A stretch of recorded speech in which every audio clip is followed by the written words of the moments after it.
Number 8 students, ऐसा एक type का क्वेश्चन ना students we have done under income from house property also, last में किया था एकदम students. Okay, house is used for business purpose as well as for self occupied, sorry, as well as it is self occupied and let out also.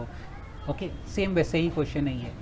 T furnishes the following profit and loss for the assessment year 2021, profit and loss account for year ended 31st March 20. ठीक है, start करते हैं. Salary to staff, repairs of house property students, ध्यान रखना, house property, repairs of machinery, municipal taxes of house property. PNL बनाया जाता है business के लिए, बट यहाँ पे कुछ एक्सपेंस हाउस प्रॉपर्टी के आ रहे हैं, be careful. Fire insurance of house property, fire insurance for business asset, चलो, bad debts return of, income tax, reserve for doubtful debts, general expense, office expense, interest on loan from can bank, depreciation on house property, other asset allowable, interest on capital borrowed for repairs of property, interest on capital borrowed for construction of house property. Students, ये दोनों house property से related है. ये PNL किसके लिए बनाया जाता है? बिजनेस इनकम के लिए. तो आपने बिजनेस इनकम, बिजनेस एक्सपेंस की जगह पे आपने कुछ हाउस प्रॉपर्टी का भी लिखा हुआ है, be careful. And net profit, gross profit, rent of house property clearly लिखा, receive from tenant 12 lakh, refund of deposit from a creditor, deposit was made to purchase goods, supplier could not supply the goods, 1 lakh, interest on such refund, interest on investment, dividend from Indian company, dividend from foreign company. Okay, now देखो पहला ही important adjustment, sorry students, the very first important adjustment. T owns a house property, construction of which was completed on May 2015. 50% of the carpet area, that is unit 1, is let out to a tenant. let out मतलब आपने किराए पे दिया है at rupees 1 lakh per month. 25% of the carpet area, unit 2, 25% of the carpet area, unit 2 is used by T होना चाहिए students, not X, it should be T, for his own residence, and the remaining portion, unit 3, is used by him for his business purposes. Clearly students, for business purposes. Okay,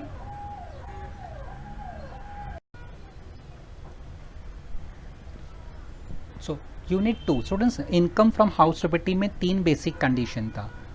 property should be owned by the assessee, property must consist of a building और land apartment, property must be owned by the assessee, and property should not be use for business profession. अगर आप property को business profession के लिए use करते हो ना, तो वो इनकम फ्रॉम हाउस प्रॉपर्टी में नहीं आता है, that goes to income from business profession. तो स्टूडेंट्स, यूनिट 1 तो आपने लेट आउट किया है, तो वो हाउस प्रॉपर्टी में जाएगा. यूनिट 2 जो है ना, 25% of the carpet area, T वो खुद के रेसिडेंस के लिए यूज करता है, तो that will also go to self occupied property, income from house property.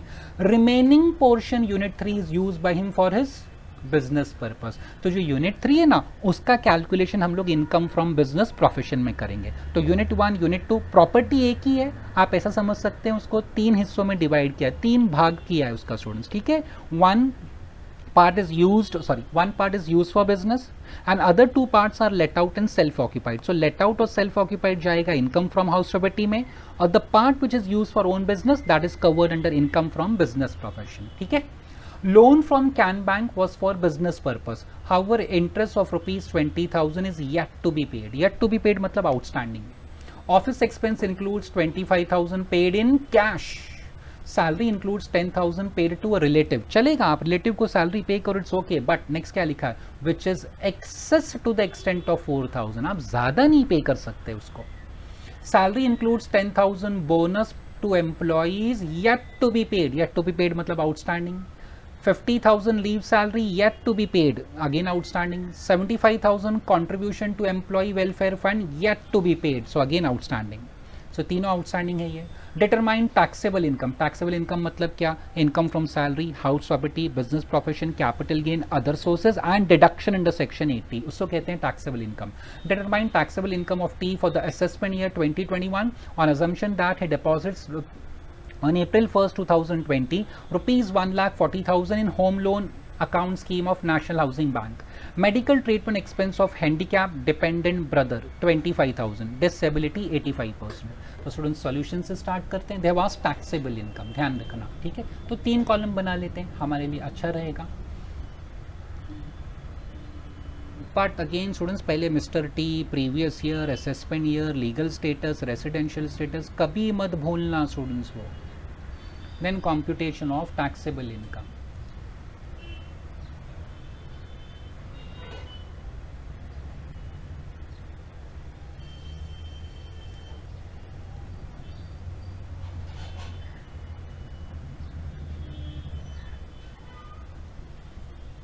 Okay start करते हैं. We are computing in taxable income. तो पहला क्या आता है, इनकम फ्रॉम सैलरी नहीं दिया है. इनकम फ्रॉम हाउस प्रॉपर्टी है, यस है ना, एक सेल्फ ऑक्यूपाइड एक let out. So I am starting first with income from house property students. ठीक है, इनकम फ्रॉम हाउस प्रॉपर्टी से स्टार्ट कर रहे हैं. So here I will record.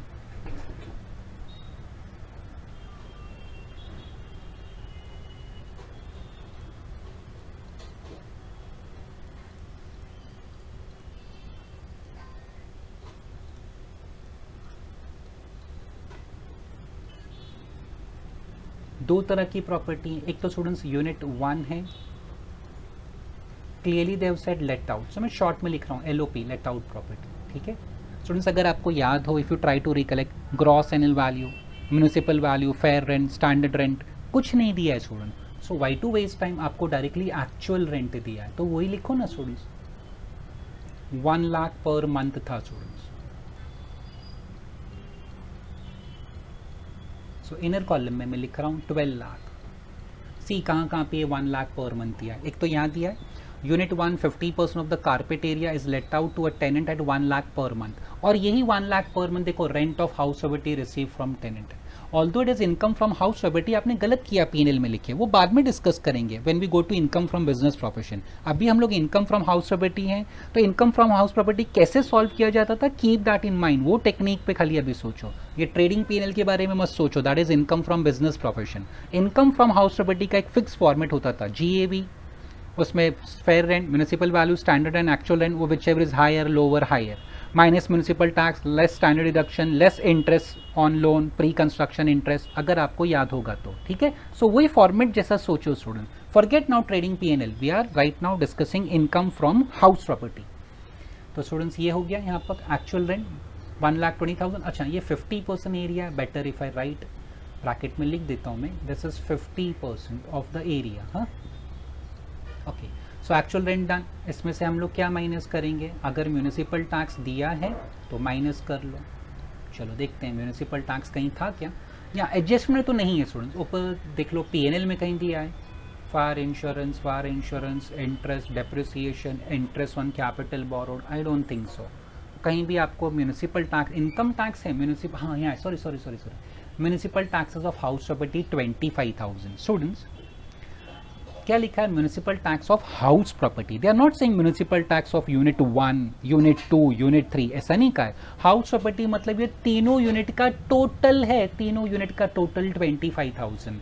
But हमारा यूनिट 1 ना कितना उसका एरिया है 50% और 50% ऑफ कारपेट एरिया. सो हम 25,000 का सिर्फ 50% ही लिख सकते हैं.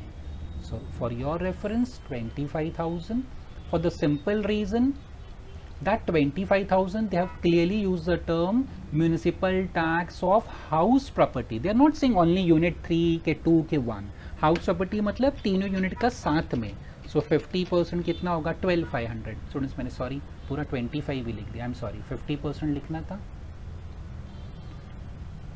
12,500. ओके, सो 12 लाख में से 12,500 माइनस कर लो, it comes to 11,87,500. 11,87,500. ओके, फिर इसमें से हमको दो डिडक्शन मिलते हैं स्टूडेंट. एक होता है लेस स्टैंडर्ड डिडक्शन, कितना मिलता है स्टूडेंट्स 30%. 30% किसका, ये नेट एनुअल वैल्यू का, इनटू 30% 11,87,000 का. So it comes to 356,250.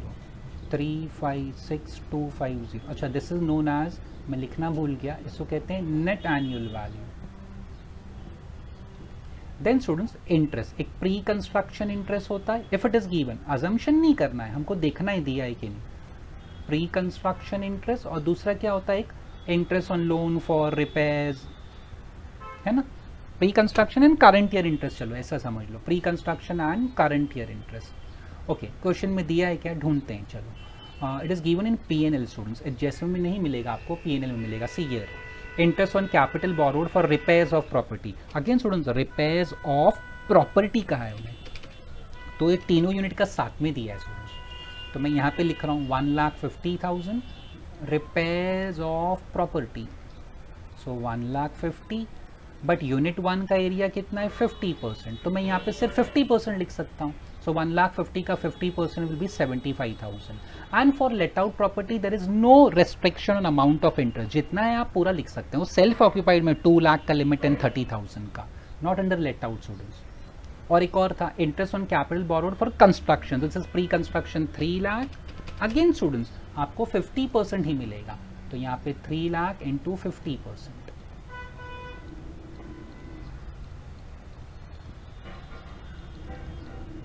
So here I will record 1,50,000. ठीक है, ये दोनों इंटरेस्ट हो गया बस, और कोई डिडक्शन नहीं मिलता है.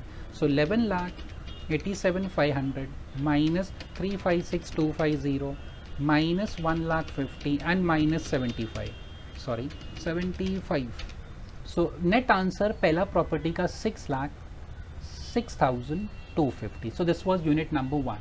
स्टूडेंट्स अब यूनिट 2 सॉल्व करते हैं. यूनिट 2 सेल्फ ऑक्यूपाइड है. Adjustment number 1 just below the balance just below the profit and loss हमने पढ़ा था. Unit 2 is self occupied for residence, और उसका एरिया उन्होंने कहा है 25%. ठीक है,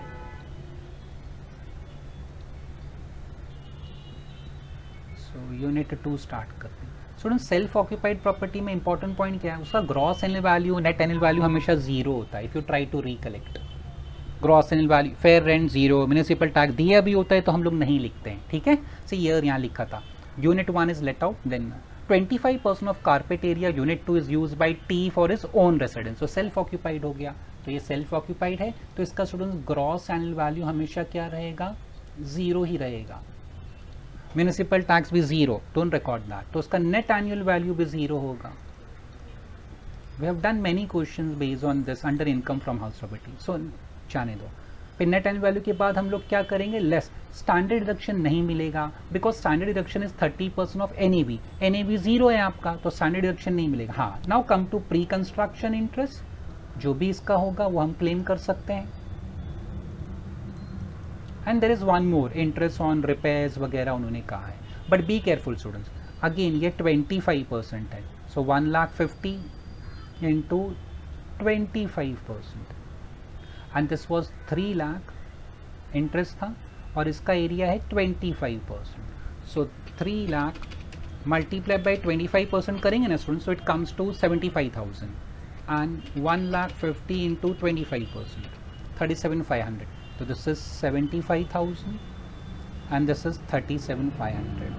If you remember students, pre-construction interest का maximum limit self occupied property के लिए 2 lakh, and interest for loan for repairs, reconstruction, renewal का maximum limit कितना होता है 30,000. तो students आया आपको 37,500 है, but you can't record 37,500. यहाँ लिखूंगा आपके लिए, यहाँ लिख देता हूँ मैं 37,500. Obviously it's 37,500, but हमने पढ़ा है ना सेल्फ ऑक्यूपाइड में कि आप इंटरेस्ट 30,000 से ज़्यादा नहीं ले सकते. हाँ, दोनों का टोटल 2 लाख के ऊपर नहीं जाना चाहिए, तो 2 लाख के ऊपर नहीं जा रहा है, it is only 1,05,000. But students एक बात ध्यान रखो, net annual value zero minus ये करोगे तो आंसर नेगेटिव आएगा. इसके लिए मैंने आउटर कॉलम में ब्रैकेट में डाला. सो जस्ट 2 हाउस प्रॉपर्टी है, तो 6,06,250 माइनस 1,05,000 ऐसा सेट ऑफ करना पड़ता है. So net answer from house property is 5,01,250. 6 lakh में से ये माइनस किया बिकॉज ये नेगेटिव है. So they have asked taxable income, तो पहले मैंने इनकम फ्रॉम हाउस प्रॉपर्टी से स्टार्ट किया, कंप्लीट हो गया स्टूडेंट्स. अभी हम लोग करेंगे, पहला सैलरी आता है नॉट गिवन, हाउस प्रॉपर्टी आता है हमने कर लिया, अब आता है बिजनेस प्रोफेशन. तो स्टूडेंट्स बिजनेस प्रोफेशन पे ध्यान देंगे हम लोग. चलो स्टार्ट करते हैं. अगेन वो कॉलम्स बना लूँ क्विकली में. Now will concentrate on income from business profession.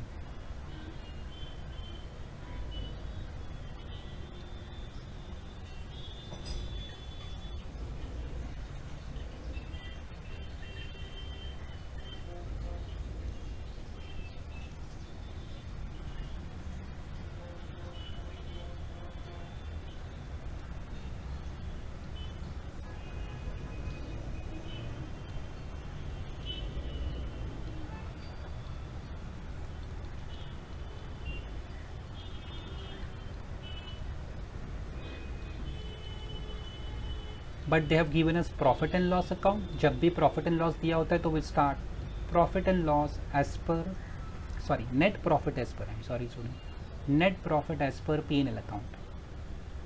Net profit as per P&L account, profit and loss account. देखो यहाँ पे देखते हैं नेट प्रॉफिट कितना था 48,74,000.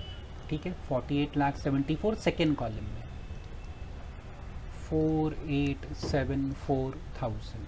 Then add what expenses disallowed. Disallowed का सिंपल मीनिंग ऐसे एक्सपेंस जो बिजनेस से रिलेटेड नहीं है उनको यहाँ पे लिखो, ऐड बैक करो. तो start from the debit side. Salary to staff, okay, but student ध्यान देखो यहाँ पे, अच्छा मैंने मार्क करना भूल गया, सॉरी, एडजस्टमेंट था, I should have marked it. तो क्या याद रहता है हमको कि एडजस्टमेंट है. सी हियर सैलरी है, सैलरी इंक्लूड्स 10,000 पर मंथ paid to a relative, it's okay. But आगे क्या लिखा है, which is excess to the extent of 4,000 per month. ये नहीं चलेगा. एक्सेस पेमेंट आप रिलेटिव को मत करो. आप रिलेटिव को जॉब दो अपने ऑफिस में, सैलरी भी पे करो, ओके, बट एक्सेस पेमेंट नहीं चलेगा. तो students will write salary to relative. Reason क्या है, एक्सेस है, इसके लिए हम डिसअलाउ कर रहे हैं. और उसका सेक्शन क्या होता है 40A सबसेक्शन 2.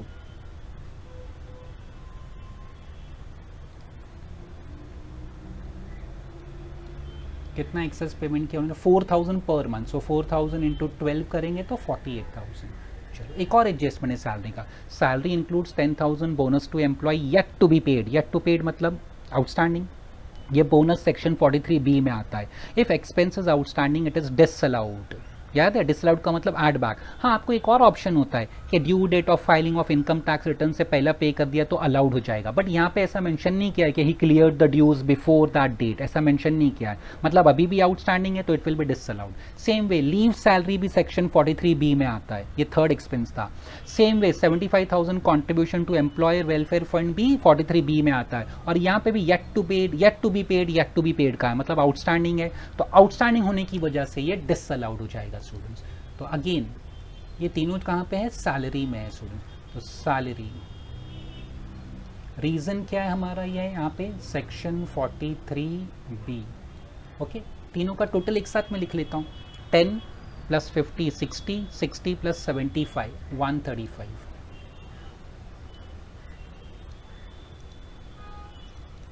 10,000 50 एंड 75. ओके, 1,35,000 ये भी हो गया. चलो सैलरी के दो एडजस्टमेंट थे, हमने सैलरी डिस्कस कर लिया स्टूडेंट्स, ये ध्यान रखेंगे. अब ये this is done, this is also done. Okay, next क्या है सैलरी के बाद, repairs. Repairs of what students, house property. But students house property देखो तीन हिस्से में डिवाइड किया गया. 2 units are goes to self occupied. Unit 1 and 2 गया आपका वहाँ पे, sorry, under income from house property. Unit 1 was let out, it goes to income from house property. Unit 2 is self occupied, goes to income from house property. अभी unit 3 जो है ना आप business purpose के लिए यूज कर रहे हैं, तो जो आप बिजनेस पर्पस के लिए यूज कर रहे हो आप P&L में लिख सकते हो, इट्स अलाउड. बट यहाँ पे ऐसा लिखा है क्या, यूनिट 3, यूनिट 3 नहीं लिखा है, house property. Repairs of house property मतलब इसमें यूनिट 1 भी है, 2 भी और 3 भी है. तो यूनिट 1 एंड 2 तो आप नहीं लिख सकते because unit 1 2 is covered under income from house property. तो स्टूडेंट जितना आपने यूनिट 1 और 2 के लिए खर्चा किया है दैट विल बी डिसअलाउड. तो स्टूडेंट्स टोटल कितना है 1,50,000. यूनिट 1 का कारपेट एरिया कितना है 50, यूनिट 2 का कारपेट एरिया कितना है 25, तो 75% disallowed.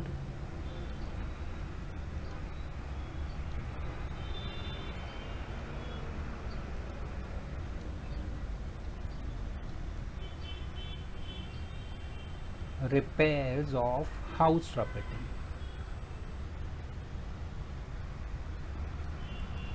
1,50,000, this is 150, 1,50,000 into 75%, 50% and 25.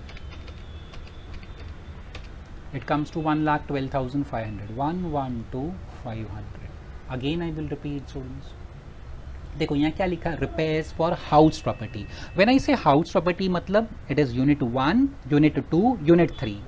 But only unit 3 was use for what students, unit 3 was use for business purpose. तो सिर्फ यूनिट 3 का एक्सपेंस लिखो ना P&L में, आप यूनिट 1 2 का नहीं लिख सकते. So that is the reason unit 1 and 2 I disallow, because unit 1 and 2 is covered under income from house property. और students income from house property में ना रिपेयर्स नाम की कोई चीज़ नहीं होती है, आपको तीन चीज़ें मिलती है, municipal tax, standard deduction and interest, बाकी कोई एक्सपेंस नहीं मिलता है। ओके, सो इसके लिए हमने जो यूनिट 1 और 2 का एक्सपेंस है ना P&L में वो डिसअला हो जाएगा, बिजनेस इनकम में वो डिसअला हो जाएगा।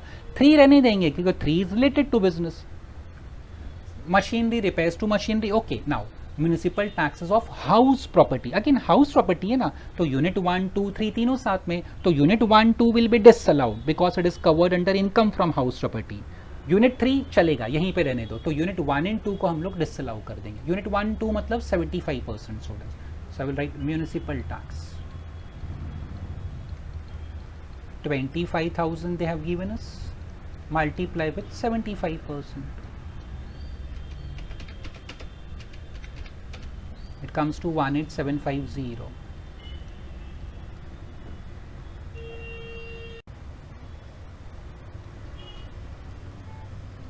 Next students, fire insurance of house property, again house property 2 unit का तो डिसअलाउ होगा because they are not covered here. So fire insurance expenses which are not related to business we are adding back, तो जो भी fire insurance है 75% disallow होगा। Y disallow होगा? Because वो 2 unit 1 and 2 75% they are not use as business, वो तो income from house property में हमने लिखा। So 10,000 into this will be 7,500. Next, fire insurance of what? Business asset, okay.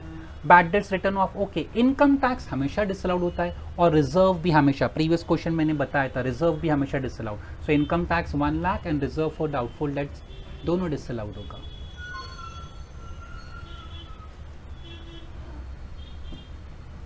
Income tax 1 lakh, मैं short में लिख रहा हूँ RDD, reserve for doubtful dates 50,000, सो ये भी डिसअलाउड हो जाएगा 50,000। ओके, नेक्स्ट क्या है स्टूडेंट्स? जनरल एक्सपेंस कोई एडजस्टमेंट आ जाए, एडजस्टमेंट तो नहीं है ना स्टूडेंट्स, कभी मैं जल्दी में एडजस्टमेंट बोल रहा हूँ। लोन का है, ऑफिस एक्सपेंस का, जनरल एक्सपेंस का नहीं। Okay, general expense okay, office expense allowed होता है, बट देखो एक एडजस्टमेंट है। Office expense includes 25,000 paid in cash, cash में पे किया तो डिसअलाउड। 10,000 का लिमिट है ना, 10,000 तक कैश में चलता है स्टूडेंट, उसके ऊपर आप पे करेंगे तो disallowed. So office expense paid in cash, इसका सेक्शन है section 40A sub section 3, cash में पेमेंट किया आपने, कितना पे किया? 25,000, so entire 25,000 will be disallowed. Next क्या है उसके बाद? Office expense, interest on loan from can bank, ऐसे तो ठीक है अगर बिजनेस के लिए लिया है तो, बट आगे पढ़ लेते हैं फिर भी। Loan from can bank was for business purpose, however interest of 20,000 is yet to be paid. Yet to be paid मतलब आउटस्टैंडिंग, ये सेक्शन 43B में आता है। 7 एक्सपेंस होते हैं ना, interest on loan from bank, interest on loan from state financial corporation, तो ये बैंक से लोन लिया है ना आपने स्टूडेंट्स, तो ये डिसअलाउड हो जाएगा। So interest on loan from can bank, मैंने शॉर्ट में लिखा, रीजन क्या है? सेक्शन 43 कैपिटल बी, कितना इंटरेस्ट है वो? 25,000 है उससे, which is yet to be paid, outstanding है जो, ठीक है। तो हमने ये भी एडजस्टमेंट जो कवर हो जाए, बेटर इफ आई मार्क, ये हो गया, ये भी हो गया। ओके, और ऑलमोस्ट हमने ये भी कर लिया, चलो ठीक है। फिर नेक्स्ट क्या है? Depreciation on house property. House property मतलब unit 1 2 and 3, but income from business में तो सिर्फ स्टूडेंट्स यूनिट 3 आ रहा है, यूनिट 1 2 नहीं आ रहा है, तो यूनिट 1 2 का डिसअलाउड हो जाएगा। So I will say depreciation, again 75% आपका डिसअलाउड हो जाएगा। Unit 1 and 2 covers 75% of the area, जो भी अमाउंट दिया है उसको 75% से मल्टीप्लाई करेंगे। See how much it is given, depreciation house property 1,20,000 दिया था हमको, so 1,20,000 का 75% will be disallowed। 120 into 75%, 90,000। then next, depreciation other asset allowable है, चलो। Interest on capital borrowed for repairs of property, repairs of property मतलब ये 1,50,000 में तीनों यूनिट है, बट 2 यूनिट तो आपका हाउस प्रॉपर्टी में गया, 2 यूनिट का डिसअलाउ होगा, तो दैट विल रिकॉर्ड। और हमने हाउस प्रॉपर्टी में लिखा भी ना स्टूडेंट्स इंटरेस्ट, सो इंटरेस्ट कितना था वो 1 लाख 3 लाख था ना students, 3 lakh into 75% will be disallowed. Why disallowed? क्योंकि यूनिट 1 2 आपके बिजनेस से कनेक्टेड नहीं है, वो हाउस प्रॉपर्टी में आपने लिख लिया ना. सिर्फ unit 3 is connected with business, तो यूनिट 3 का मैं डिसअलाउ नहीं कर रहा हूँ. यूनिट 3 का कितना एरिया है? 25%. यूनिट 1 एंड 2 का कितना है? 50 एंड 25. तो 50 and 25 I am disallowing. Okay students, next slide पे चला जाता हूँ मैं. Again I have to draw columns.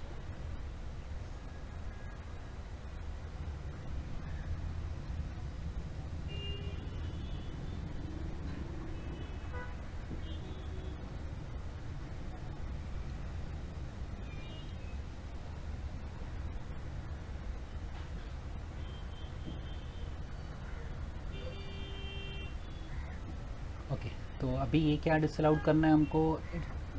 1,50,000 था, 1,50,000 इंटू 75% था, मैंने कहीं 3 लाख लिख दिया ना.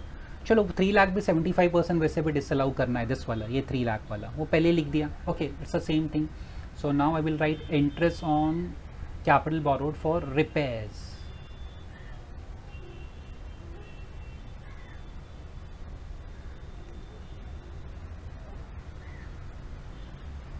Interest on loan for repairs, 1,50,000 into 75%. It is 1,12,500.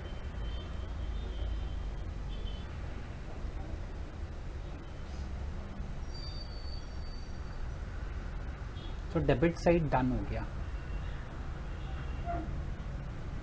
3 lakh का 75%, 1 लाख. तो this done. Now start with credit. Credit को हम लोग कैसा लिखते हैं students? Credit how we record? Less income taxable under other heads. इसका सिंपल मीनिंग क्या होता है? ऐसा इनकम जो बिजनेस से रिलेटेड नहीं है उसको यहाँ पे लिखो, माइनस करो. देखते हैं स्टार्टिंग से. Gross profit. Okay, rent of house property. Rent business से कनेक्टेड नहीं होता है स्टूडेंट्स. रेंट हमेशा इनकम फ्रॉम हाउस प्रॉपर्टी में जाता है. So rent of house property is not connected with business. Short में मैंने HP लिख दिया. Rent of house property they are saying 12 lakh. ऐसा इनकम जो बिजनेस से कनेक्टेड नहीं है. Refund of deposit. Students deposit कभी रिफंड होता है तो इनकम नहीं होता है स्टूडेंट्स. जैसा मुझे ना, just for the sake of example, नया वाटर कनेक्शन लेना है या मुझे लाइट का कनेक्शन लेना है, electricity power connection, so that power company ना, पावर डिस्ट्रीब्यूशन कंपनी, या वाटर कनेक्शन ले रहा हूँ तो हमारा BMC, उनके पास मुझे डिपॉजिट रखना पड़ता है ना. When ever I surrender that connection, तो डिपॉजिट में से जो भी उनका पैसा को ड्यूज होगा तो they will deduct that and refund it to me. So it's not income for me students, ध्यान रखना. Refund of deposit. डिपॉजिट आप क्यों रखते हैं? कि जो आपने प्रॉमिस किया है वो प्रॉमिस आप पूरा करो. अगर प्रॉमिस पूरा नहीं करोगे तो डिपॉजिट में से आपका कुछ पैसा कटता है स्टूडेंट्स, है ना, परफॉर्मेंस गारंटी के लिए. सो रिफंड आया डिपॉजिट का, it's not an income students. 1 lakh कभी नहीं, अकाउंट्स के हिसाब से भी वो इनकम नहीं होता स्टूडेंट्स. नेक्स्ट क्या है? Interest on such refund. ये बिजनेस से see, refund of deposit from creditor it's not a business income, but interest on such refund is business income, तो इसको माइनस मत करना. इंटरेस्ट ऑन इन्वेस्टमेंट ये अदर सोर्सेज होता है. Dividend from company, dividend from foreign company, ये तीनों भी अदर सोर्सेज है. 1,50,000 and 1 lakh. Interest on investment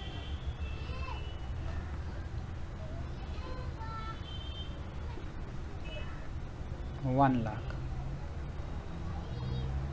Dividend from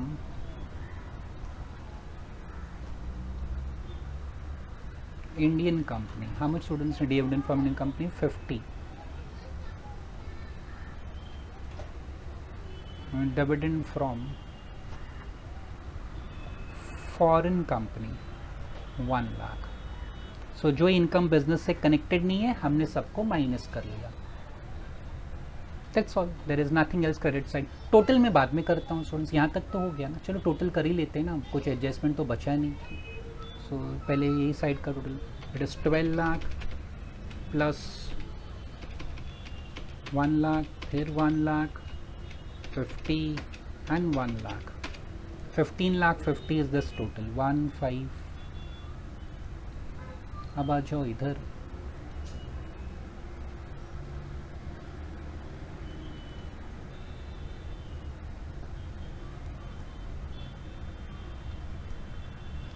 one lakh 12,500. पीछे से देख लेते हैं स्टूडेंट्स, यहाँ से स्टार्ट हुआ था 48 135 112 18750 7500 1 लाख है ना, yes 50 25 25 90 225,000 and 1,12,500. So total is 949 250. Total error हो सकता है, बाकी एडजस्टमेंट करेक्ट है स्टूडेंट्स, जल्दी जल्दी में हो सकता है. सो 48,74,4874 प्लस एक्सपेंस डिसअलाउड हम लोग ऐड करते हैं. So plus 949,250 minus 15,50,000. सो नेट आंसर आपका आउटर कॉलम में आएगा स्टूडेंट्स. इनकम फ्रॉम बिजनेस होगा आपका 42,73,250. देन स्टूडेंट्स एक इनकम फ्रॉम अदर सोर्सेज है. फाइनली वो इंटरेस्ट दिया है ना हमको, इंटरेस्ट और dividend. So will write income from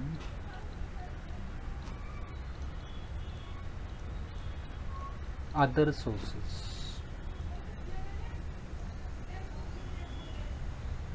exam में मैक्सिमम 2 हेड्स ऑफ इनकम आएगा स्टूडेंट, बट हमारे प्रैक्टिस के लिए अच्छा है, हम लोग प्रैक्टिस कर रहे हैं. हाउस प्रॉपर्टी भी आ गया, बिजनेस भी आ गया, अब अदर सोर्सेज भी सामने आ गया. No need to worry. तो ये है ना interest on investment, dividend from Indian company, foreign company, ये अदर सोर्सेज में आता है. Interest dividend normally other sources में लिखा जाता है, बट एक इंटरेस्ट अभी हमको क्रेडिटर से आया था, वो क्रेडिटर वाला इंटरेस्ट बिजनेस से रिलेटेड होगा, इसके लिए मैंने उसको यहाँ पे माइनस नहीं किया था.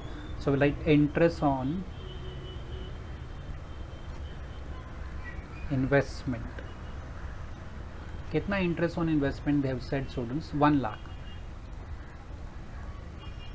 इन dividend from foreign company, Indian company का जो डिविडेंड होता है ना students, up till 10 lakh it is exempt. Foreign company का पूरा टैक्सेबल होता है, वो भी 1 लाख है. So 1 in 1 outer column 2 lakh. Dividend from Indian company is income from other sources, no doubt about that, but students वो 10 लाख तक एग्जेम्प्ट होता है, इसके लिए मैं नहीं लिख रहा हूँ. तो टोटल इनकम आ जाएगा. देखो टोटल इनकम यहाँ से स्टार्ट हुआ था. हाउस प्रॉपर्टी कितना था? 501,250 प्लस बिजनेस इनकम कहाँ था? यहाँ पे था 42 lakh 73,250 plus 2 lakh. So total income is 49 lakh. Gross total income जिसको कहते हैं हम लोग, 49,74,500. This is your gross total income less deduction under section 80 students. So I am writing that less deduction under section 80. देखते हैं कुछ 80 में है क्या. देखो स्टूडेंट्स यहाँ determine taxable income of T for the assessment year so and so on assumption that he deposits on April 1st 20. April 1st 20 मतलब कौन सा साल हो गया स्टूडेंट्स? ये नेक्स्ट फाइनेंशियल ईयर हो गया ना. April 1st 20 1,40,000 in home loan account of national housing bank. ये 80C में आता है, बट आपको डिडक्शन क्यों नहीं मिलेगा? क्योंकि आप नेक्स्ट फाइनेंशियल ईयर 31 मार्च 20 को आपका फाइनेंशियल ईयर खत्म हो गया, आप कभी डिपॉजिट कर रहे हो April 1st 2020 को, तो आपको नेक्स्ट फाइनेंशियल ईयर में इसका डिडक्शन मिल सकता है, ये साल में तो नहीं मिलेगा, तो जाने दो. फिर एक है medical treatment expense of handicap dependent brother 25,000, disability 85%. Relative के लिए आपने खर्चा किया स्टूडेंट्स, तो आपको स्ट्रेट फॉरवर्ड डिडक्शन मिलता है depending upon that disability percentage given. If it is more then 80%, सो आपको कितना मिलेगा? Deduction under section 80 double D लिख देता हूँ. डायरेक्टली आपको 1,25,000. आपने कितना खर्चा किया that is immaterial. Medical treatment expense of handicap dependent brother 25 भूल जाओ. डिसेबिलिटी 80% से ज़्यादा है तो आपको डायरेक्ट 125 मिलेगा. 80% से कम है तो 75,000 और 40% से कम है तो कुछ भी नहीं मिलता है deduction. Okay, that's all, there is nothing else. Minus करो 49 लाख में से, माइनस करो, final answer will be taxable income. ये माइनस कर लेना आप, final answer will be taxable income. So this is the solution. एक बार चेक कर लेते हैं स्टूडेंट्स क्विकली, कोई मिस्टेक तो नहीं हुई है. प्री कंस्ट्रक्शन इंटरेस्ट 3 लाख था क्या, देख लें. प्री कंस्ट्रक्शन इंटरेस्ट, हाँ 3 लाख था, बराबर लिखा. एंड इंटरेस्ट ऑन रिपेयर्स था 1,50,000. बस इसी का मुझे डाउट था, कभी मैंने लिखने में गड़बड़ नहीं किया, करेक्ट था. सेम वे प्री कंस्ट्रक्शन इंटरेस्ट यहाँ भी करेक्ट. बट स्टूडेंट्स ये आंसर 37,500 आता है, but maximum allowed for repairs is 30,000 और दोनों का टोटल 2 लाख से ज़्यादा नहीं होना चाहिए. Okay, that was with in the limit, but ये 30,000 से ज़्यादा था तो आई रेस्ट्रिक्टेड टू 30. ये हो गया. देन यहाँ से हमने इनकम फ्रॉम बिजनेस स्टार्ट किया. ध्यान रखना प्रॉपर्टी आपका 3 यूज हो रहा है. Unit 1 unit 2 income from house property में गया.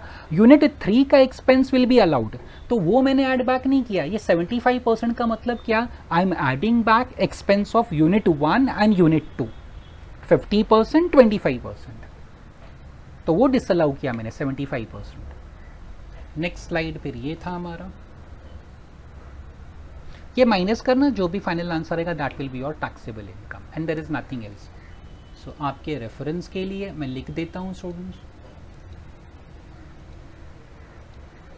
Expense of unit 1 which is 50% plus unit 2, क्योंकि ये एक लेट आउट है यहाँ आपके reference, this is let out मतलब income from house property and this is self occupied means income from house property. 25% will be disallowed under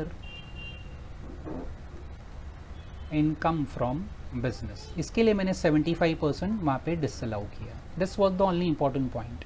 हाँ, ये मैंने इनकम फ्रॉम हाउस प्रॉपर्टी में डिस्कस किया था. स्टूडेंट्स एक अनदर इंपॉर्टेंट पॉइंट क्या है, देखो आप यूनिट 3 जो आप बिजनेस के लिए यूज़ कर रहे हो ना, आप उसका इनकम डिस्कस नहीं करते हो, आप उसका सिर्फ एक्सपेंस डिस्कस करते हो. वाई, वो आपका खुद का प्रॉपर्टी, आप खुद उसमें बिजनेस कर रहे हो, तो क्या आप किसी को रेंट पे कर रहे हो या अपने आप को रेंट पे करोगे. You are the owner and you yourself are doing business in that property, you will not pay rent to yourself. ऐसा नहीं होता स्टूडेंट्स, ठीक है. तो उसका सिर्फ एक्सपेंस डिस्कस किया जाता है. मैंने इनकम फ्रॉम हाउस प्रॉपर्टी में वो नोट लिखा था, बट अगेन मैं लिख देता हूँ वापस students. Okay, unit sorry under income from business, under income from business profession, एक बार मैं बिजनेस का तो उसमें प्रोफेशन भी आ गया.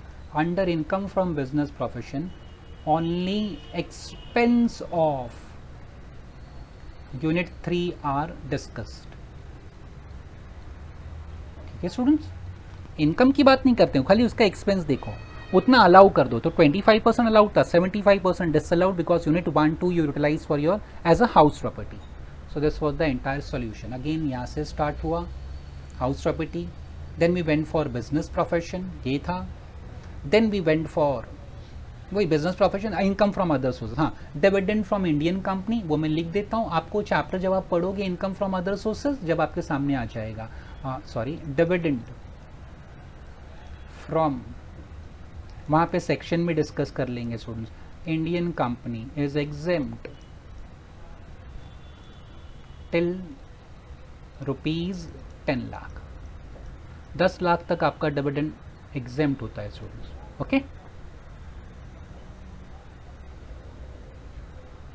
that's all.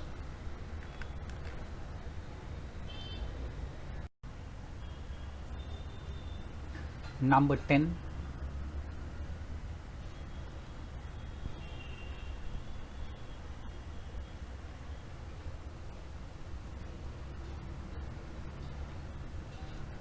T physical disability 75%.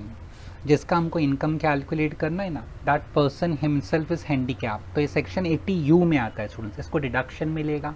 Again 40% से कम डिसेबिलिटी है तो no deduction. If it is above 40% but less than 80% then you get a reduction of 75,000, and disability is above 80% then we get a reduction of 1,25,000. Provides following profit and loss account for year ending 31st March. Opening stock, purchases, depreciation, salary to employee. Now देखो यहाँ पे दिया salary to Mrs. T. T के wife को salary पे किया, not an issue students, चलेगा, आप अपने रिलेटिव को जॉब प्रोवाइड कर सकते हैं अपनी फर्म में, you can pay them salary, but it should not be excess, ज़्यादा नहीं पे करना है. Rent rates taxes, reserve students, any kind of reserve is disallowed in income tax. Same way ये प्रोविजन फॉर अनपेड मतलब outstanding हुआ ना students, so again disallowed, but आगे adjustment भी देख लेंगे later on. But once they use the term reserves and provision ना students, so that means it is disallowed. Other expenses, net profit, sales, rent of property मतलब it's not a business income, तो house property की बात कर रहे हैं. Interest on debenture, dividend on shares in Indian companies, dividend on shares in foreign company, closing stock, compensation for non-compete agreement, custom duty drawback. Opening stock is undervalued by 25%. Closing stock is over valued by 20%. ये adjustment students accounts में भी होता है. Okay, सो अभी यहाँ income tax में भी है, तो will see what to do. Same effect होता है जैसा अकाउंट्स हैं, सेम ये. सो मैं ओपनिंग स्टॉक क्लोजिंग स्टॉक पे मार्क कर दूँ better student. Opening stock has an adjustment, same way closing stock has an adjustment. Opening closing stock both are related to business, but adjustment है तो will see what are the effects. Purchase includes a payment of ₹35,000 made to a supplier, तो उससे क्या हुआ, cash तो लिखा नहीं है. चलो स्टूडेंट्स मैं वहाँ पे टर्म लिख देता हूँ. Purchase includes a payment of 35,000 made to a supplier in cash, ऐसा लिख लेते हैं. ठीक है स्टूडेंट्स, सो इन कैश किया purchases. Next, depreciation is calculated as per section 32. Clearly mentioned किया है कि डेप्रिसिएशन कैसा कैलकुलेट किया है, एज पर सेक्शन 32, मतलब जैसा इनकम टैक्स कहता है ना वैसे ही कैलकुलेट किया है. बट आगे पढ़ो व्हाट दे से. However it includes full depreciation at the rate of 40% in respect of plant and machinery which was purchased for rupees 1 lakh on 25th March 2019. पहले तो वो कहता है कि depreciation is calculated as per section 32, मतलब as per income tax act. ऊपर जो PNL में डेप्रिसिएशन है वो as per income tax act है. But the next sentence is that कि वो जो एक it includes full depreciation at the rate of 40% in respect of some plant and machinery which was purchased on 25th March 2019. Students 20 नहीं लिखा है, ध्यान रखना. एक मशीनरी उसने खरीदा था 25th March 2019 और उस पर फुल डेप्रिसिएशन 40% चार्ज किया है. That's what they are saying.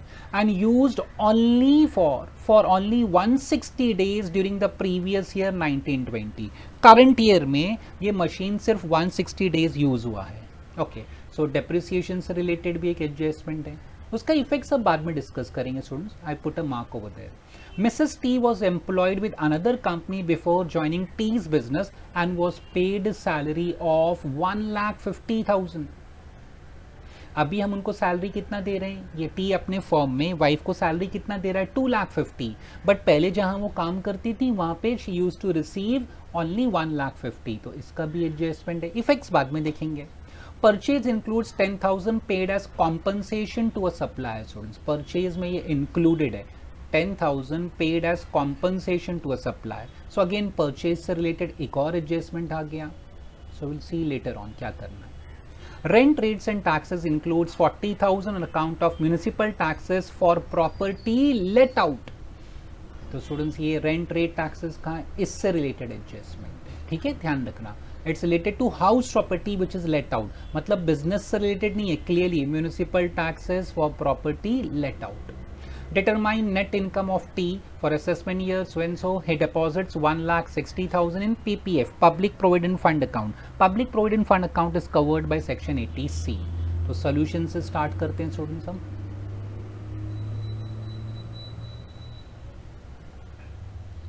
पहले कॉलम्स बना लेते हैं. दो इनकम दिया, एक हाउस प्रॉपर्टी दिया है उन्होंने और एक इनकम फ्रॉम बिजनेस प्रोफेशन दिया है. नेट इनकम मतलब वही टैक्सेबल इनकम फाइंड करना है. So will draw 3 columns.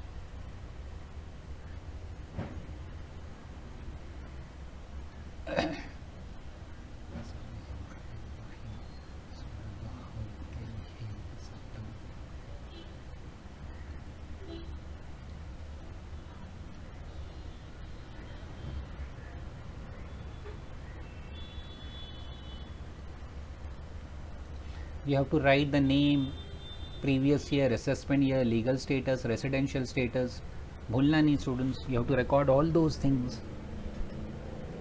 Okay, we start with computation of net income, मतलब वही टैक्सेबल इनकम उन्होंने पूछा है स्टूडेंट्स. तो स्टार्ट करते हैं. पहला income from house property, because it is given ना, जो है there are 5 heads of income. Income from salary, income from house property, business profession, capital gains and other sources. तो पहला सीक्वेंस में सैलरी आता है, but there is no salary income given to us. तो हम लोग हाउस प्रॉपर्टी से start करते हैं. हाउस प्रॉपर्टी दिया है, it's given. Credit side P&L के लिखा था rent from property. See here rent of property 15 lakh it is given. Okay students. अच्छा, it's a let out property students, clearly वहाँ मेंशन भी किया था उन्होंने एडजस्टमेंट में फॉर म्यूनिसिपल टैक्सेस के it's a let out property. तो स्टूडेंट्स आपके रेफरेंस के लिए और बेटर एग्जाम में भी नेचर लिखने का, let out property. Okay students, we always start with what, gross annual value, है ना.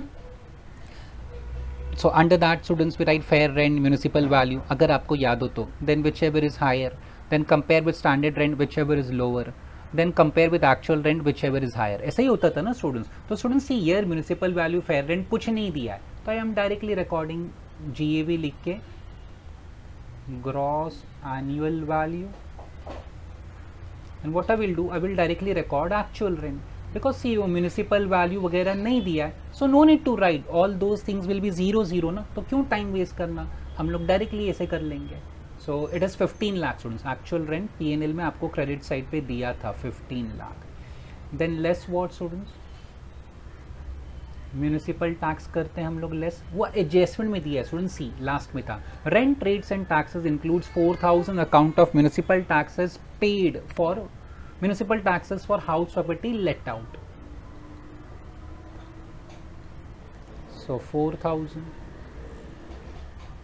net answer will be 1,496,000. This will be our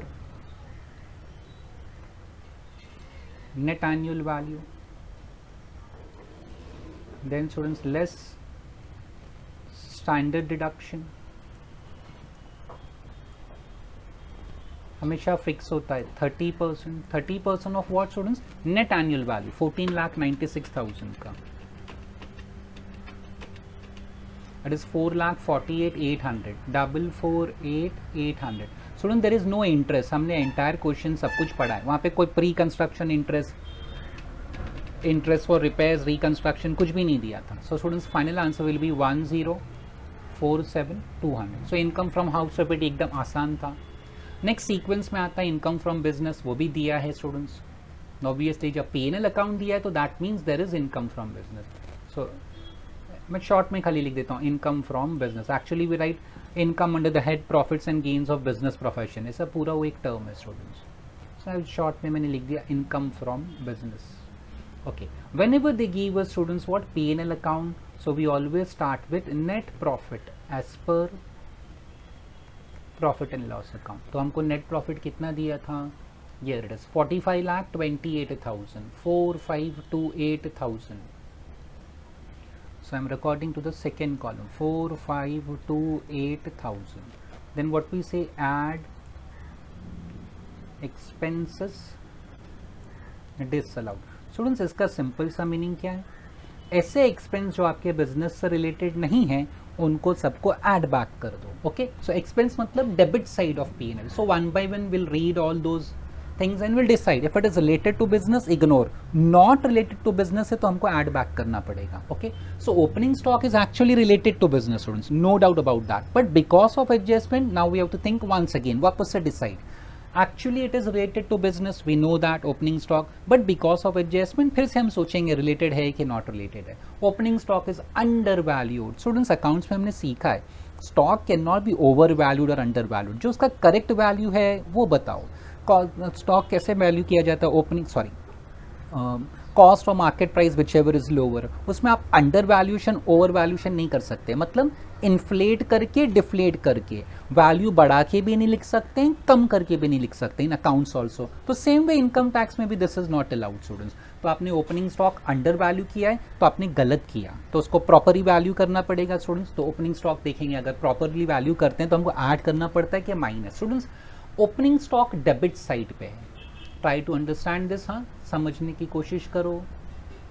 opening stock debit side पे है और यहाँ पे क्या लिखा, अंडर वैल्यू। अंडर वैल्यू मतलब students, under value means you have shown it less.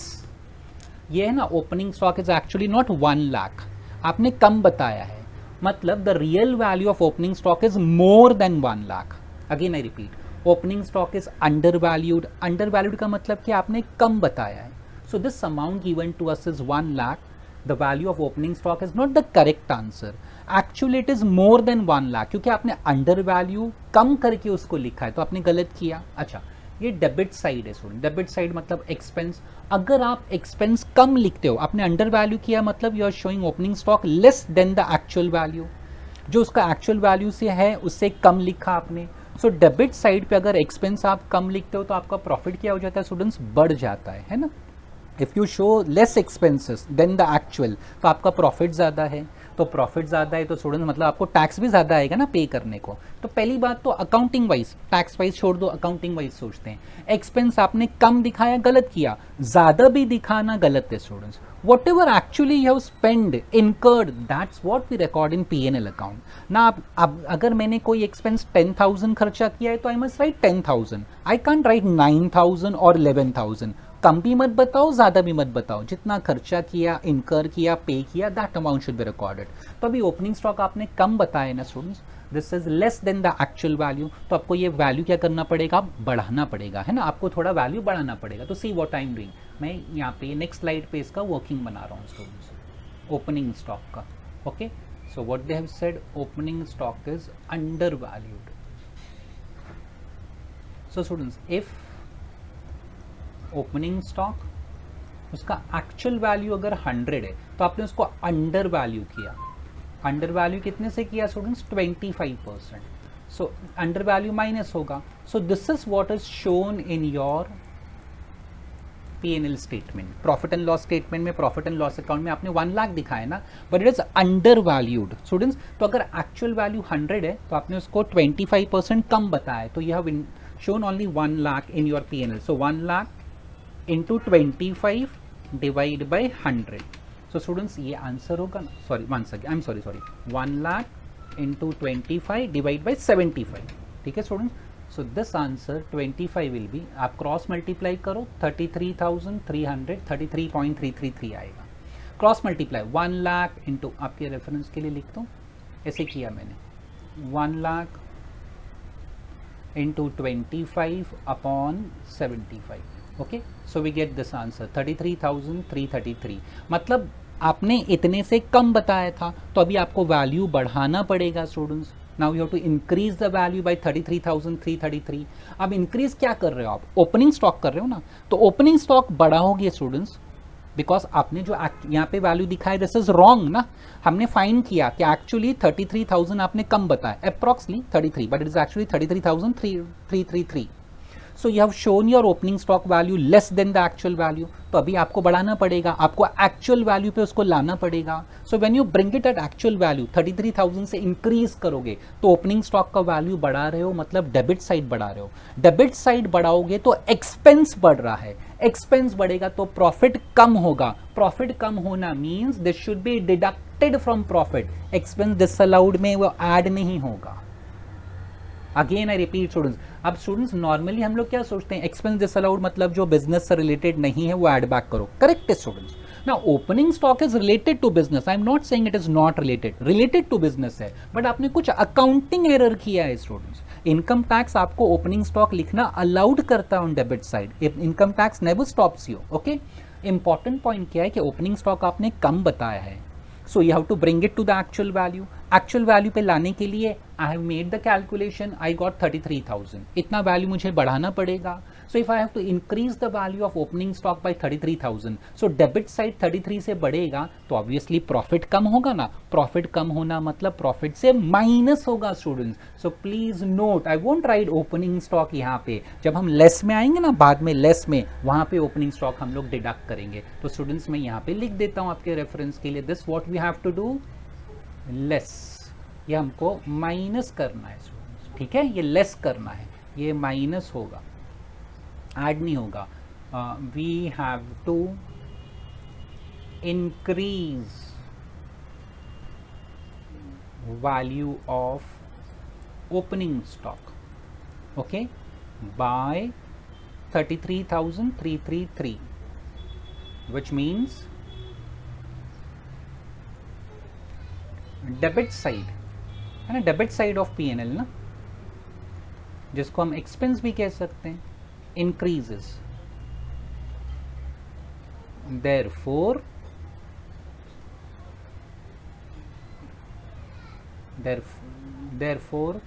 profit will reduce. इसके लिए हम लोग माइनस करेंगे, तो मैंने आपके लिए नोट भी लिख दिया ये, ओके. सो ओपनिंग स्टॉक की वैल्यू बढ़ाना मतलब आप एक्सपेंस बढ़ा रहे हो. If expenses are increased, actually increase नहीं कर रहे हो आप, उसकी एक्चुअल वैल्यू बता रहे हो, आपने गलत वैल्यू लिखी है ना ओपनिंग स्टॉक में. तो show actual value, you have to increase your opening stock. Increase करोगे तो आपका प्रॉफिट कम हो जाएगा. That's what I have recorded. तो हम इसको माइनस करेंगे, ऐड बैक नहीं करेंगे. So this was opening stock, बाद में माइनस करेंगे, no need to worry. Purchases, दो एडजस्टमेंट है स्टूडेंट्स यहाँ पे था. Purchase includes payment of 35,000 made to a supplier in cash. Students cash में नहीं चलता, याद आ गया. Expenses in cash about 10,000 is disallowed. So you will say cash purchases. अभी बहुत सारे क्वेश्चन में हमने ये एडजस्टमेंट किया है. सो एक एडजस्टमेंट हो गया परचेज का. There is one more adjustment here. Purchase include 10,000 paid as compensation to a supplier. Supplier मतलब क्रेडिटर, और स्टूडेंट्स कॉम्पनसेशन है ना related to business. Why students compensation मतलब क्या, आपने कुछ प्रॉमिस किया होगा सप्लायर को, वो आप प्रॉमिस फुलफिल नहीं कर पाए तो उसने आपको पेनल्टी चार्ज किया, कॉम्पनसेशन मांगा तो आपने उसको पे किया. So it's related to business, so no effect. तो स्टूडेंट्स एडजस्टमेंट नंबर 7 आपके रेफरेंस के लिए लिख देता हूं मैं यहाँ पे नोट में. Adjustment 7, no effect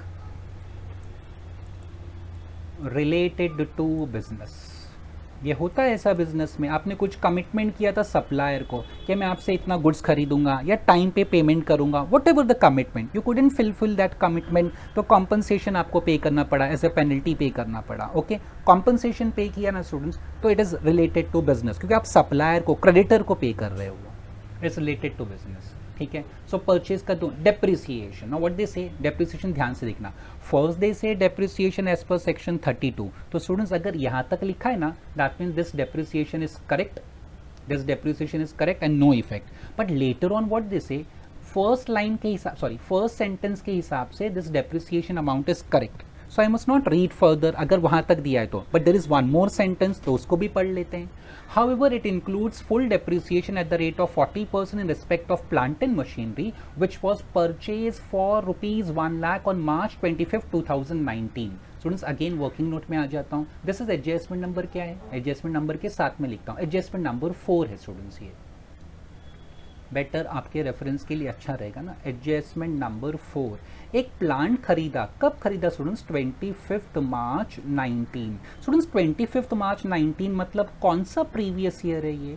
this is not the current previous year, ये पास्ट ईयर है. ये 2018-19 हुआ ना. 25 मार्च 19 ये साल खत्म कब होगा? 31 मार्च 19 को. So this plant was purchase in the past year, not in the current year. समझ में आ गया?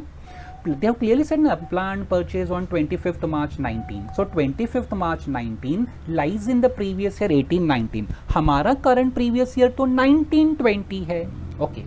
Now what they say कि ये प्लांट उसने खरीदा था 25th March 19 और करंट ईयर में 160 डेज यूज किया. देखो यहाँ लिखा है used for 160 days during the previous year 19-20. खरीदा आपने गए साल में था और ये साल में आपने 160 डेज यूज किया and you charge depreciation full 40%. तो सिंपल सा क्वेश्चन है, क्या मुझे फुल डेप्रिसिएशन चार्ज करना चाहिए कि हाफ? हाफ का रूल क्या है? If the asset is use for less then 180 days you must charge half the rate of depreciation. So 20% charge करना चाहिए. हम लोग तो ऐसे ही सोचेंगे ना students, instead of 40 you must charge 20.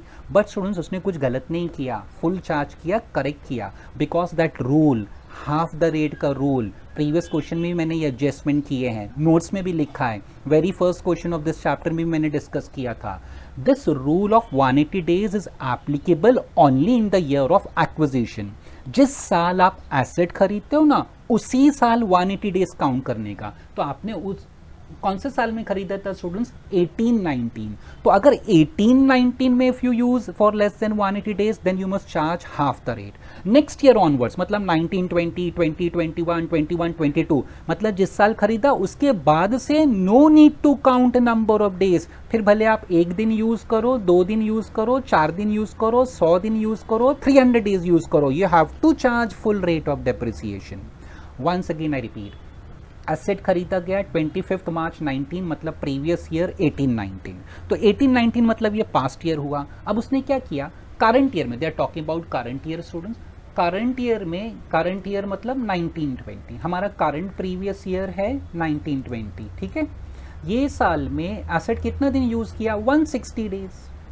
और वो क्या कहता है कि उसने फुल रेट डेप्रिसिएशन चार्ज किया 40%. अभी स्टूडेंट्स हमें कंफ्यूजन होगा, अरे एसेट तो यूज किया लेस देन 180 days, तो why to charge full depreciation? Half करना चाहिए था. But no, he was correct, उसने सही किया. बिकॉज वो हाफ द रेट का रूल कब एप्लीकेबल है? जिस साल आपने खरीदा आपने 1819 में ना, तो उस साल नंबर ऑफ डेज काउंट करो और वहां पे डिसाइड करो हाफ मिलेगा कि फुल डेप्रिसिएशन. एक बार वो साल निकल गया, जिस साल आपने खरीदा था वो साल खत्म ना, नेक्स्ट ईयर ऑनवर्ड्स फिर आप वो एसेट यूज करो मत करो. 1 दिन यूज करो, 4 दिन यूज करो, 10 दिन यूज करो, 180 days यूज करो, 200 days यूज करो, you have to charge full depreciation. तो स्टूडेंट्स अगेन नो इफेक्ट, ये एडजस्टमेंट का नो इफेक्ट. रीजन क्या है? सिंस एसेट या वो प्लांट मशीनरी जो भी है, since asset was purchase in 2018-19, concept हमने ना 180 days वाला, concept of less then 180 days वाला, concept of less then 180 days is applicable for 1819. और 1819 हमारे सिलेबस में थोड़ी, हम तो 1920 का क्वेश्चन सॉल्व कर रहे हैं students. It's applicable for 1819 and not for 1920. सो 1920 में आप 160 days यूज करो, 150 days यूज करो, 100 दिन यूज करो, 1 दिन यूज करो, 300 दिन यूज करो, आपको फुल चार्ज करना पड़ेगा. तो स्टूडेंट्स जो ये 180 days वाला रूल है ना, कौन से साल में देखने का? जिस साल में आपने एसेट एक्वायर किया. हाँ, अगर ये मशीन आपने 1920 में खरीदा होता and you have use for 160 days, तब आप हाफ द रेट चार्ज करोगे. बट आपने 1920 में एक्वायर नहीं किया, परचेज नहीं किया, you have acquired in 1819. So this concept of 180 days will be applicable in 1819, not in the subsequent years. आगे के सालों में ये एप्लीकेबल नहीं होगा. तो एडजस्टमेंट नंबर 4 का नो इफेक्ट. ठीक है, I have recorded a note for this purpose.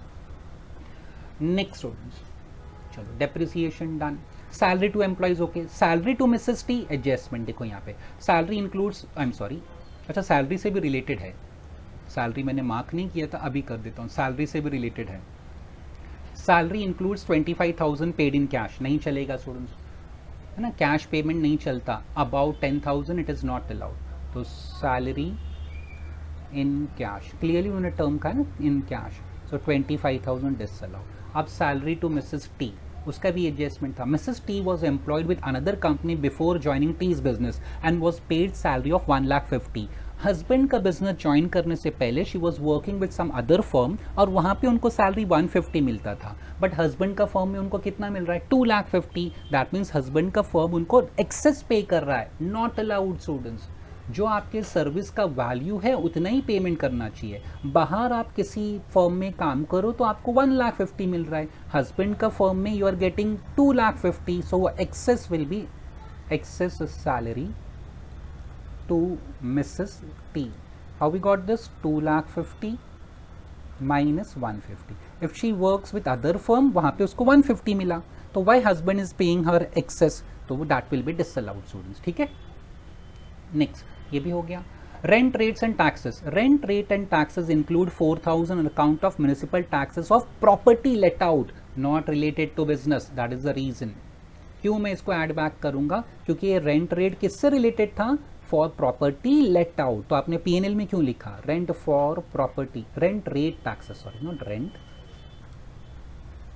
Rent rates related to, मैं शॉर्ट में HP लिख रहा हूं, house property 4000। Why disallowed? Because this is not related to business. They themselves clearly said कि it is let out to let, sorry, it is related to let out property। और देखो हमने यहाँ लिखा भी है स्टूडेंट्स, 4000 माइनस किया था, ठीक है, कि वो लेट आउट प्रॉपर्टी से रिलेटेड था।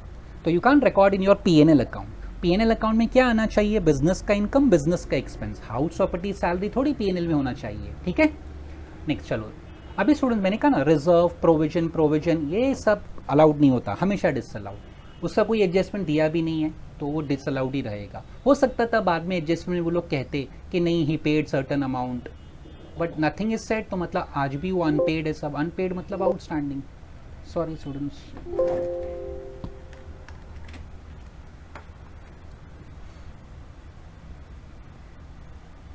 ओके, वापस कॉलम बना लूँ जल्दी से।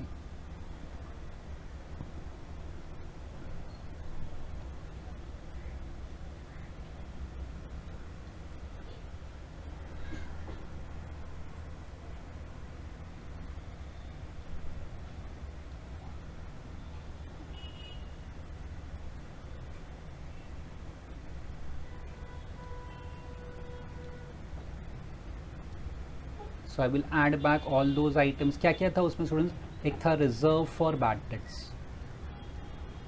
जिसको हम लोग RDD भी कहते हैं, रिजर्व्स आर नॉट अलाउड। फिर provision for unpaid gratuity, unpaid मतलब आउटस्टैंडिंग, तो उसका आप वो क्रिएट नहीं कर सकते प्रोविजन या रिजर्व, ठीक है स्टूडेंट्स। यू मस्ट एक्चुअली पे दिस, ये सेक्शन 43B में आता है इफ यू रिमेंबर। एक और था प्रोविजन फॉर अनपेड समथिंग, एक ग्रेचुटी था, अनपेड GST भी 43B में आता है। First expense, any tax, cess, duty payable to government, हमने लिखा था नोट्स में स्टूडेंट्स, ठीक है। सो तीनों disallowed, 25, 1 lakh and 1,05,000।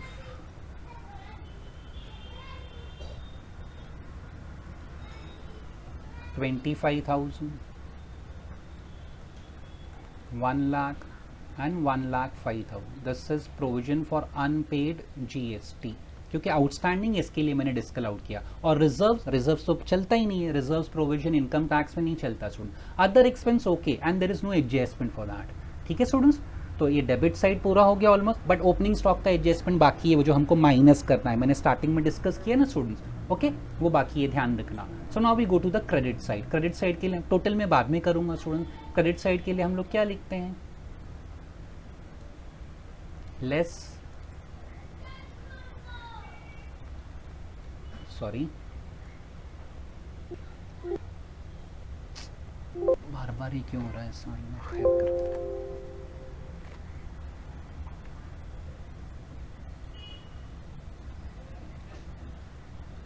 Less income taxable under other heads.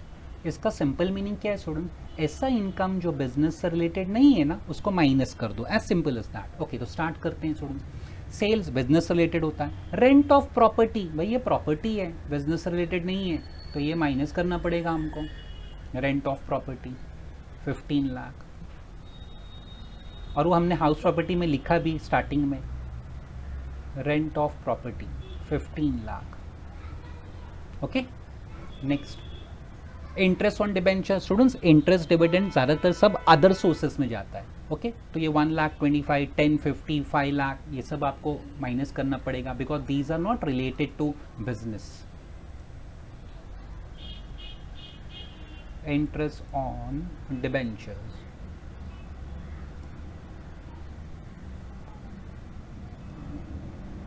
Dividend from Indian companies,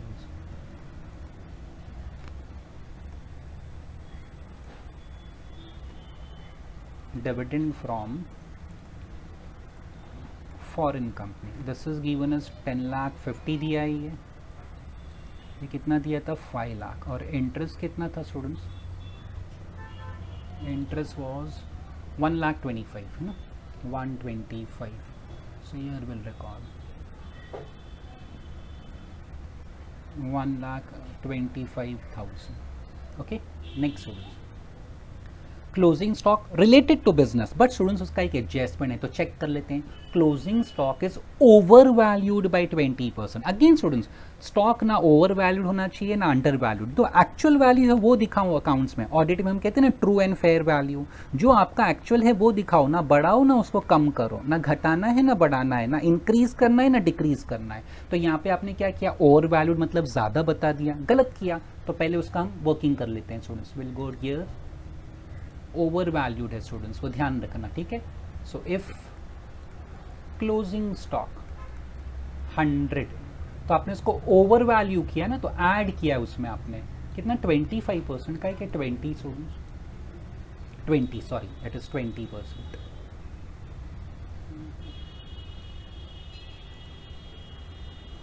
opening stock was 25, ये 20 है.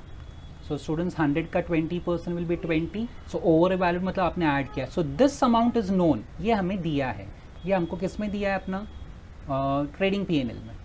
Okay, this is known. देखो कितना है स्टूडेंट्स, क्लोजिंग स्टॉक 3,60,000 दिया है हमको, तो against that I will write 3,60,000. Cross multiply करेंगे, कितना हमने बढ़ाया या टी ने कितना बढ़ा के लिखा है वो हमको मालूम पड़ जाएगा.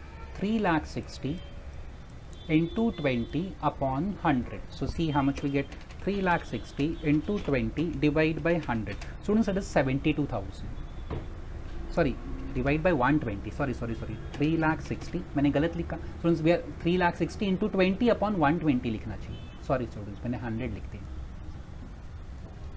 3,60,000 into 20 divide by 120. It comes to 60,000 students. तो आपने 60,000 से बढ़ाकर लिखा है. Okay, now again students add करूं कि माइनस, दैट इज इंपॉर्टेंट ना. Closing stock means credit side. Over valued मतलब आपने बढ़ाया, गलत किया, बढ़ा के गलत किया, तो अब क्या करना पड़ेगा, कम करना पड़ेगा. You have inflated it to bring it to the actual value, now you have to deflate it, उसको वापस नीचे लाना पड़ेगा. आपने जो चीज़ बढ़ाई थी अब उसको कम करो, तो ये क्रेडिट साइड है ना स्टूडेंट्स. अब इसको क्रेडिट साइड को कम करोगे तो आपका प्रॉफिट भी कम होगा, because credit side is income.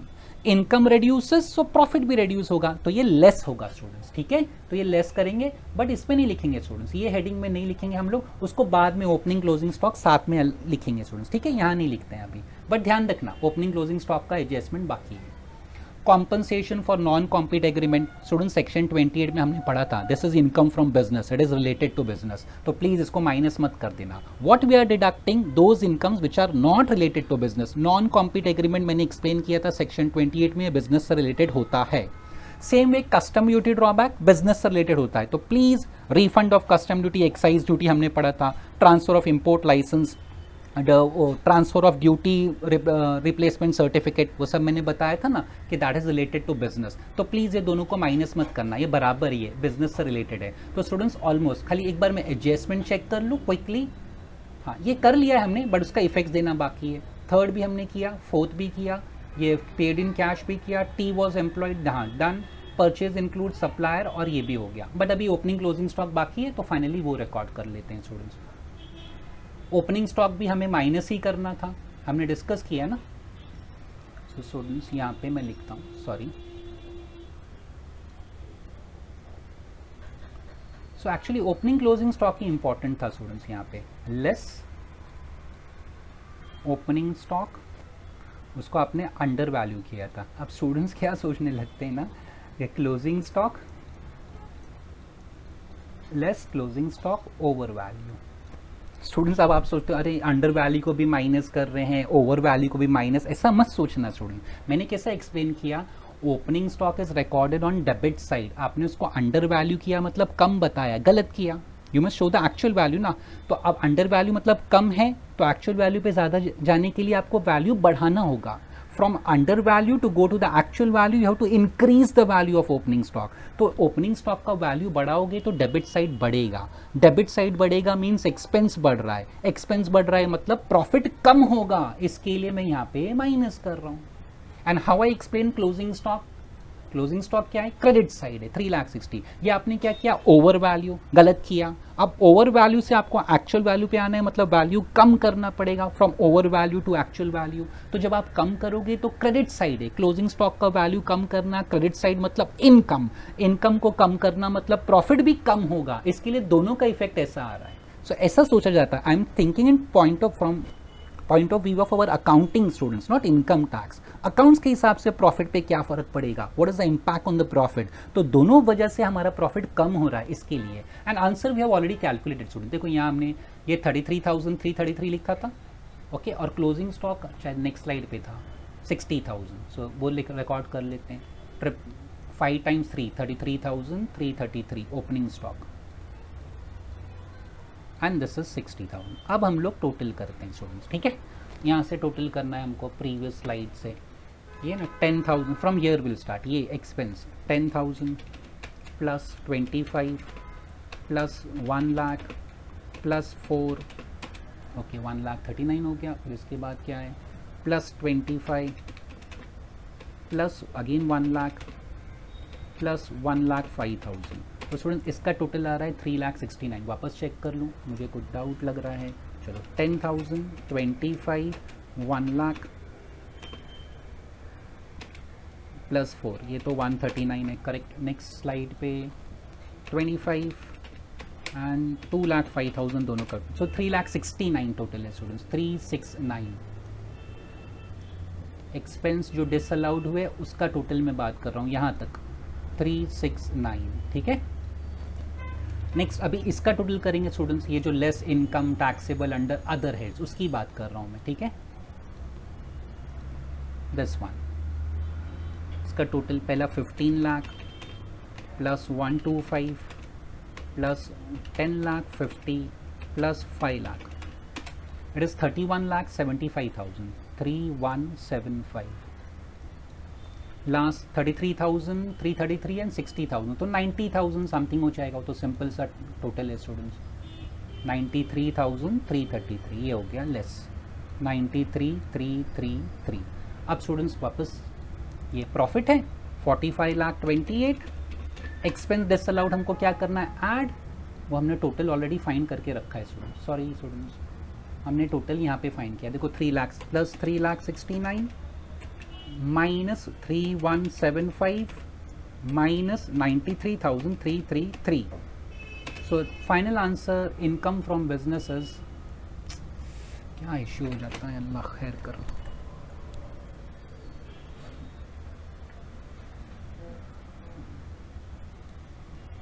Okay so final answer will record income from business आया है हमको students. It is 16,28,162,8,667.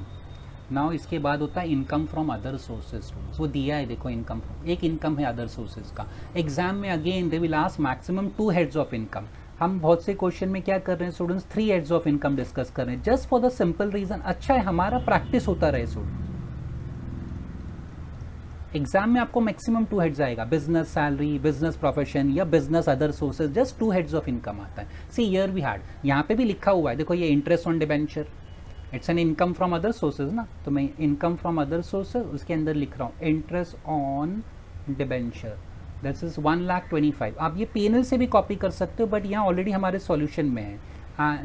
Dividend from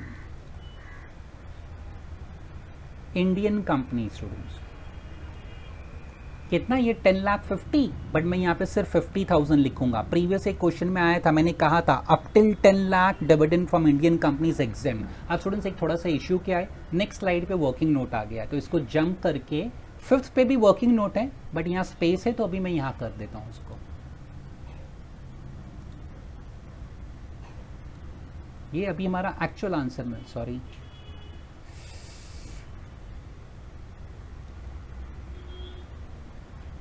मैं यहाँ कंटिन्यू कर रहा हूँ. ठीक है, this is our actual, not a working note, actual answer. Income from other sources हम रिकॉर्ड कर रहे हैं ना.